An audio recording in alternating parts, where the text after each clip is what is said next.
So it's a pleasure to have Professor Alan Winters from the University of Sussex with us, who is going to give the keynote speech at today's conference or workshop on political economy of trade policy.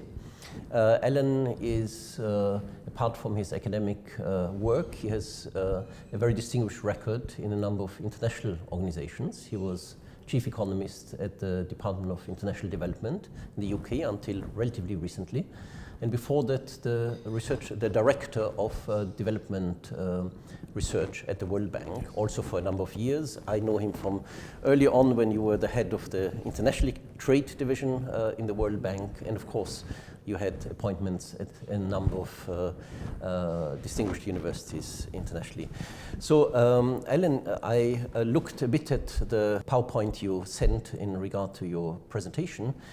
What comes across is a big worry about the direction in which trade policy agreements globally seem to evolve. Can you explain a little bit your worries in this respect? Yes, well, I've been worried almost forever about regional trading arrangements on the grounds that they're discriminatory. They discriminate, they offer different countries different degrees of access to a market. There are occasions when that might be legitimate, the formation of the European Union, for instance, trying to move towards a deeper arrangement. But many of them are really just offering commercial preferences. And I've long worried that that undermines the multilateral system for which non-discrimination, the even-handed treatment of everyone, is the key feature. Now, what's occurred to me now as I've watched these very large blocks like the Trans-Pacific Partnership and the Transatlantic Trade and Investment Partnership grow up, is that something qualitatively has changed. And I think it arises from two factors.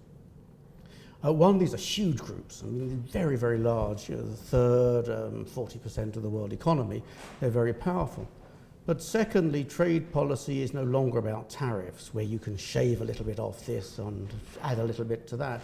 They are about regulations. And regulations are very black and white. You either meet the regulation and can get into the market, or you don't and you can't.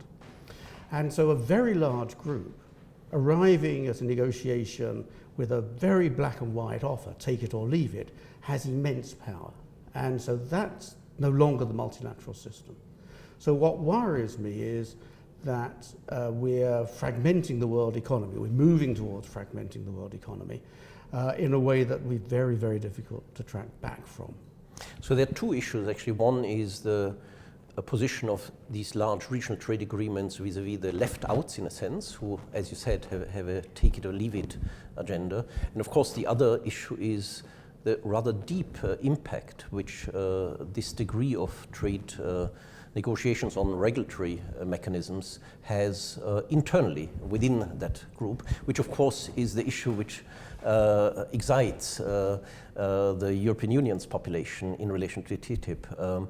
What about the second aspect of trade agreements and TTIP in particular? I think that's the concerns that people in Europe and in the US, in fact, have expressed are legitimate concerns that one ought to address. I'm not of the school that holds that there in fact is no room for international cooperation over regulations, that we can't learn from each other. And I certainly do accept the view that the costs for business would be lower if we did have common regulations around the world. So I'm not, while I think there's a question to discuss, I think we can have, in principle, a sort of serious discussion with some give and take, and find some sort of compromise over this regulatory convergence. My worry is more about the outside world, and in particular the way that I fear China is being excluded from this process. But I can see that even setting that aside, there is room for, or there is need for serious debate inside Europe about whether there are some bits of European regulation and practice that we don't want to change for good reasons, and some perhaps that we could change if only we took a deep breath. Yes, let me come to this issue of China. I think you emphasized that in your presentation, that there is a geostrategic strategy behind both TTP and TTIP, which you feel is rather dangerous in a long-term context in the way how global economy but also global politics is going to develop. Can you explore these issues? That's right. So it seems to me that the history of these very large groups all starts with the TPP, Trans-Pacific Partnership. The TPP started as a small agreement between four basically insignificant countries, and we were perfectly comfortable with that. And then the US decided to join in, and that's colored the whole of the activity. And I think it was very clear that the US was pursuing a set of regulations and rules that the Chinese would find extraordinarily difficult to agree to, things about state ownership, for instance, intellectual property regimes. I think that that corresponds with a period of increasing US nervousness and perhaps sort of muscularity towards China. And I think, frankly, it was a conscious decision to design an agreement that ostensibly was open to anyone who would agree to the rules, but which would be impossible for China to agree. And so China has found itself on the outside. My view of the TTIP, the Transatlantic Trade and Investment Partnership, is that while this was something that the Europeans pursued themselves, in fact, its principal outcome is going to be that the Europeans basically cohere with the US and TPP to keep China even further on the outside. While the Europeans are negotiating TTIP, I think it's inconceivable that they would make very serious overtures towards the Chinese. So whereas 6 or 8 years ago, we might have thought, look, there is room if Europe was brave enough to have closer relations between China and the EU, I think that now is no longer feasible, at least while we're negotiating the TTIP. So in a sense, it's another brick in the wall, which I fear is keeping China out. And by and large, I think our history is that keeping very large powers or aspiring large powers out of the community is not smart politics. Let me come to a last question. We're going to talk about the strategic implications of TTIP in our panel discussion. On a more academic level, there is a literature on the political economy of trade policy, which has developed over decades. It seems to me that analytically we are pretty far behind the curve on understanding the politics behind trade policy negotiations with the analytical tools which economists have used in the past. Do you agree with that, or could you explore where the gaps are currently in the research agenda of both economics but also political economy in relation to trade policy?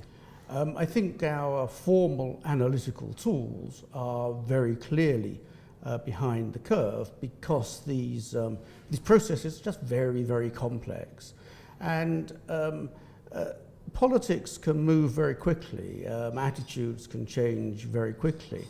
And so while I think we understand fairly clearly that these large groups have arisen partly from foreign policy concerns by the Americans, I think, about China, partly from business wanting to have a lower cost by which, with which they can pursue international trade, we haven't managed to get into the details of that and explore exactly why did American attitudes change, exactly what is it and who is it within the business community that is driving TPP and TTIP forward. I think we certainly do need some further analysis that asks essentially, within the traditional political economy sort of framework of asking, well, who are the interests that are concerned about these so-called mega-regionals? Where are the labour unions? Why are they not much of the debate? How much clout do environmental and similar groups have in this debate? I find it difficult to understand, as it were, why On some occasions, they're right outside the talks, and on other occasions, they seem to be able to work. I think what we are discovering, and I'm not sure that as social scientists we've really got our heads around that, is social media and sort of crowdsourcing ideas and whipping up strong enthusiasm among very large groups of people on single issues, how that's also going to play into these negotiations. I think within Europe we can see that there are one or two issues like the investor-state dispute settlement and concerns over certain food standards, where in a sense it's broken out of simple political debate into a much wider debate in society. And I think we haven't got any theories in political economy as to why that happens for particular issues, perhaps even how it happens or when it happens. So I think you're right that there's a large amount of analytical work to be done in the political economy sphere. It mixes politics. I've talked about grand politics, US-China, but there's lots of local politics. All politics is local, as somebody said, and then sort of down into the simple questions of economic interest groups. So I agree with you, it's a very, very fruitful agenda for us for 10 years. Thank you, Alan. We're going to dig deeper during the conference in these issues. Thank you very much. My pleasure. for coming. Thank you for inviting me.